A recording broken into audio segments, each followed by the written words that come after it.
आप सभी को जय मसीह की मेरे प्रिय भाई बहनों। आज मैं इस वीडियो में बात करना चाहता हूँ, क्या शैतान हमारे मन की बातों को जान सकता है, पढ़ सकता है, हमारे मन की बातों को जानता है। आइए हम देखते हैं, वचन के माध्यम से जानने की कोशिश करते हैं। यदि आज इन बातों को आप जानेंगे, सीखेंगे, तो आपके जीवन में आप ये समझ सकेंगे कि शैतान हमारी बातों को कब समझता है, कब हमारी चाल को समझता है। कब हम प्रभु से प्रार्थना करते हैं तो हमको समझने में वो हमारी देरी हो जाती है, लेकिन शैतान हमसे पहले जान जाता है और हमारे जीवन में अनेकों प्रकार के अंगड़ लगा देता है, अनेकों प्रकार की दिक्कत क्रिएट कर देता है।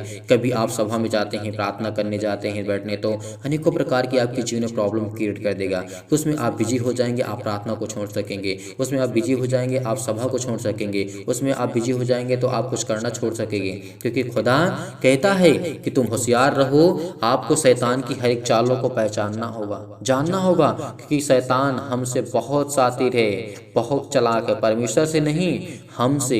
ये बात याद रखिए, क्योंकि हमसे वो कई गुना सामर्थी और शक्तिशाली है वो शैतान, जो आज इस ईश्वर का, जो इस संसार का ईश्वर कहलाता है। इसीलिए परमेश्वर के वचन की ओर हम चलते हैं और देखना चाहते हैं यहाँ पर। लेकिन आप सभी लोगों से मैं निवेदन करता हूँ, रिक्वेस्ट करता हूँ कि इन बातों को आप अंत तक सीखिएगा, जरूर सीखिएगा। आपके जीवन में बहुत सारे काम आएंगे, कि खुदा आपको बरकत, आपको आशीष देगा। यदि आप शैतान की चालों को समझ सकते हैं तो अपने जीवन में बड़ी ऊंचाइयों तक जा सकते हैं। तो आइए देखते हैं, देखना चाहते हैं। यहाँ पे लिखा हुआ है, दूसरा कुरिन्थियों अध्याय 4 और वचन नंबर 4 में लिखा है।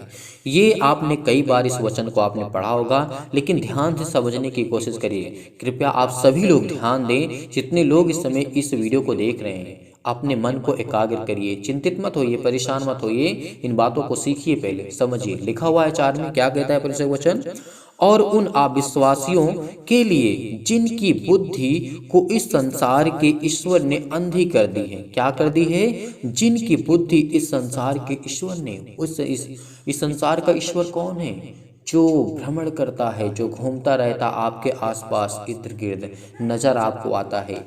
आपके जीवन में कभी अचानक से प्रॉब्लम क्रिएट कर देगा। आप कहीं जा रहे हैं, अचानक से कहीं प्रॉब्लम क्रिएट कर देगा। आप अपने घर में बैठे हैं, परमेश्वर के वचन को पढ़ने की सोच रहे हैं, लेकिन आपके जीवन में और कुछ ला देगा, आपका मन भटक जाएगा। ये बहुत शातिर है शैतान, याद रखना। ये शैतान जो आपकी ज़िंदगी में है, आपके आसपास में है, बहुत शातिर है, बहुत चालाक है, आपको भटकाने की कोशिश करेगा। लेकिन हम एक मसीह हैं जो परमेश्वर के वचन को ध्यान से सुनने की कोशिश करते हैं। तो लिखा है यहाँ पे, ईश्वर ने, इस संसार के ईश्वर ने अंधी कर दी है। बात को याद रखिए, बुद्धि को अंधी कर दी है, ताकि मसीह जो हमारा परमेश्वर है, उसका प्रतिरूप जो है, तेजोमय का सुसमाचार उन पर ना चमके। यदि उस संसार का ईश्वर चाहता तो आज हर एक मसीह भाई बहन परमेश्वर के वचन को जानता, सीखता, समझता, प्रकाश होता उनके जीवन में। जो अंधेरे हैं, जो रोते हैं, बिलखते हैं, चिल्लाते हैं, आज वो सब कुछ दूर होता। लेकिन इस संसार का ईश्वर तो यही तो नहीं चाहता है।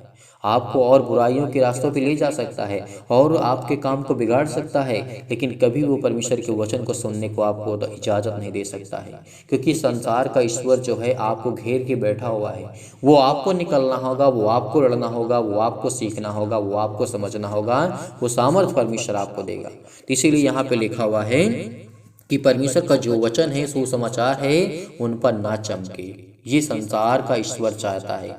तो आप क्या सोचते हैं, शैतान आपके मन की बातों को नहीं जानता है? आइए और आगे हम वचन देखते हैं, फिर आपको हम समझाने की कोशिश करते हैं। लिखा हुआ है, प्रकाशिक वाक्य अध्याय 12 और वचन नंबर 9 में लिखा है, वह बड़ा अजगर अर्थात वही पुराना सांप जो इब्लीस और शैतान कहलाता है और सारे संसार का भरमाने वाला है, पृथ्वी पर गिरा दिया गया और उसके दूत भी उसके साथ गिरा दिए गए। अब यहाँ पे हमें ये नहीं समझ में आता कि जो शैतान था उसके साथ कितने स्वर्गदूतों को गिराया गया, कितने दरिद्र लोग थे, कितने दरिद्र शैतान थे वहाँ पे। जो स्वर्गदूत थे, कितने लोग परमेश्वर के खिलाफ बगावत कर चुके थे, लेकिन हमें कोई यहाँ पे ये संख्या नहीं समझ में आती। लेकिन आप इन बातों को समझ सकते हैं, यदि संसार में करोड़ों लोग हो सकते हैं, लाखों लोग हो सकते हैं, तो उनमें से एक ही दो अच्छे लोग होंगे, 1 ही 2% अच्छे लोग होंगे, अन्यथा सभी बुरे काम करते हैं। ये बात को याद रखिए। अब इसका मतलब ये है कि स्वर्गदूत वहाँ पे कितने रहे होंगे और कितने होंगे वहाँ पर, ये परमेश्वर जानता है। और परमेश्वर का वचन यही कहता है, यदि संसार में इतनी बुराइयां हो सकती है, तो क्या परमेश्वर के राज्य में और परमेश्वर के जहाँ पे हुकूमत चलती है परमेश्वर का, स्वर्ग में, क्या वहाँ पे नहीं हो सकते हैं? तभी तो इन स्वर्गदूतों को खिलाफत के अनुसार भेजा गया था, सृष्टि पर फेंक दिया था परमेश्वर ने। इसीलिए इस संसार में जब 99% लोग गंदे हो सकते हैं और परमेश्वर की बातों को ना मानने वाले हो सकते हैं, तो खुदा कहता है उसी तरीके वो स्वर्गदूत थे, उनकी कोई गिनती नहीं थी। जैसे आज हमारे देश में, आज हमारे संसार में कोई लिमिट नहीं है, किसी भी प्रकार की कोई गिनती नहीं है। तो याद रखना, जिस तरीके परमेश्वर का वचन कहता है, इफिसियों की पुस्तक अध्याय 6 और वचन नंबर 12 में लिखा है। क्या लिखा है? 12 में लिखा है, क्योंकि हमारा यहाँ मल्ल युद्ध लहू और मांस से नहीं है।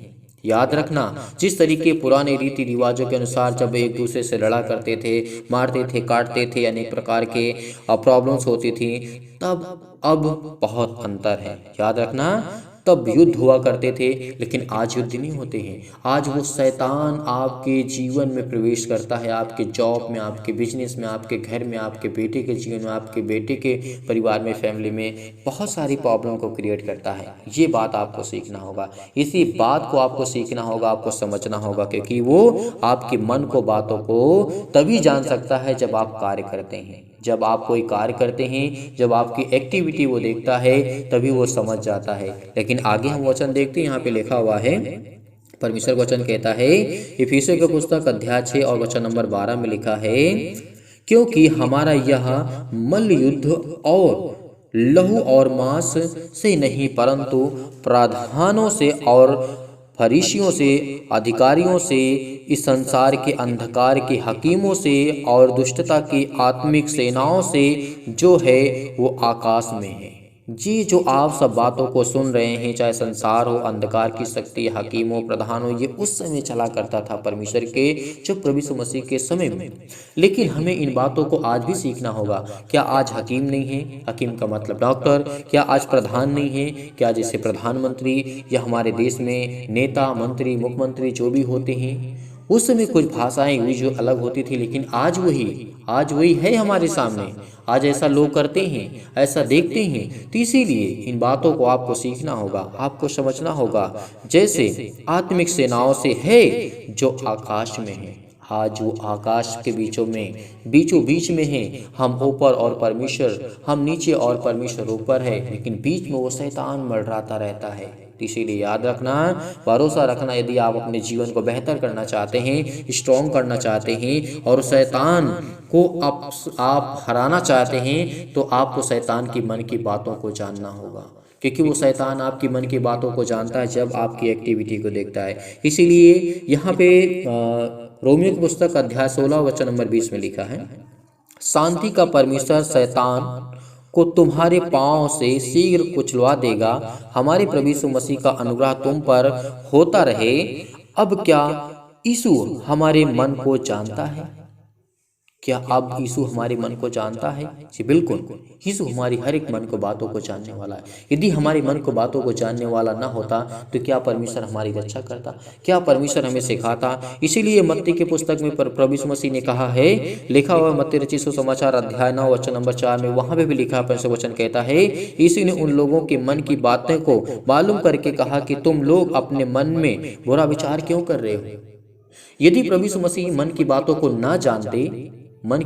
ना जानते, तो कैसे कहते कि तू अपने मन में बुरा विचार कर रहे हो, बुरी बातों को सोच रहे हैं, हीन भावना से अपने आप को देख रहे हो? तो ये परमेश्वर का वचन कहता है। इसका मतलब है कि परमेश्वर प्रभु यीशु मसीह हमारा जो सर्वशक्तिमान परमेश्वर है, खुदा है, जिस पर हम बिलीव करते हैं, भरोसा रखते हैं, यकीन रखते हैं, वो परमेश्वर हमारी मन की बातों को जानता है।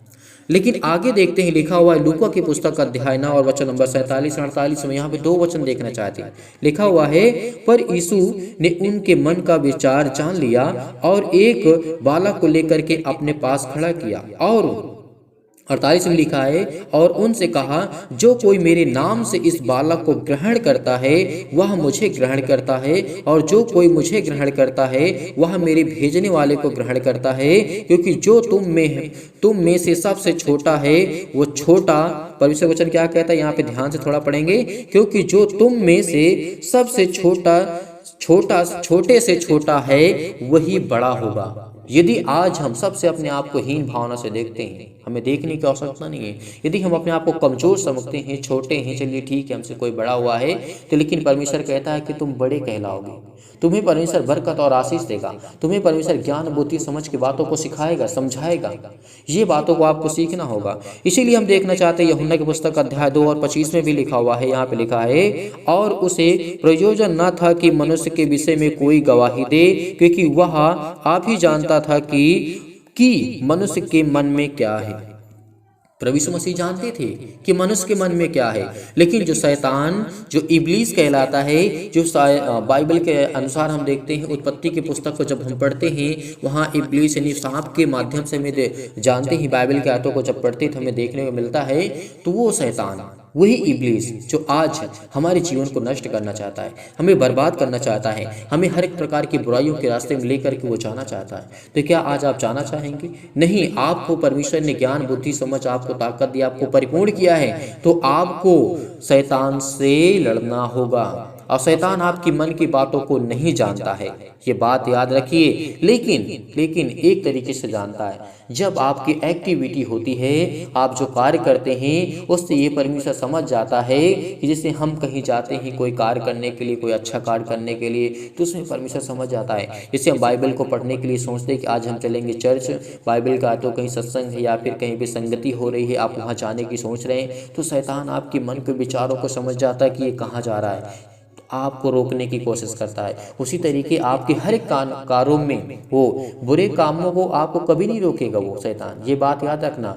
बुरे जब आप काम करते हैं तो नहीं रोकेगा, लेकिन जब आप अच्छे कार्य करते हैं, अच्छा कदम बढ़ाते हैं, तो आपके कदम जरूर रोकता है। इसीलिए मैं विश्वास करता हूं कि वचन के माध्यम से आपने बहुत कुछ सीखा होगा।